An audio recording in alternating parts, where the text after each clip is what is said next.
স্বাধীনতার করুণ এক সূর্যোদয় যেন ধারণ করেছে উদীয়মান পতাকার লাল রং। জুলাইটা নৃশংস, রক্তাক্ত, রক্তপ্লাপ্ত, অবাক বিস্ময়ে বাংলাদেশ বিস্মিত।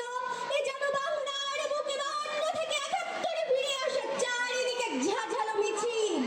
উত্তাল জনসমুদ্রের স্রোত, অধিকার আদায় জনসমুদ্রের রক্তের মতো লাল টকটকে সূর্যটা।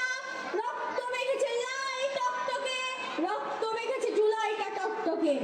যে পিতা সন্তানের লাশ শনাক্ত করতে ভয় পায়, আমি তাকে ঘৃণা করি। যে ভাই এখনো নির্লজ্জ স্বাভাবিক হয়ে আছে, আমি তাকে ঘৃণা করি। যে শিক্ষক, বুদ্ধিজীবী, কবি ও জ্ঞানী প্রকাশ্যবোধে হত্যার প্রতিশোধ চায় না, আমি তাকে ঘৃণা করি, ঘৃণা করি, ঘৃণা করি। শত শত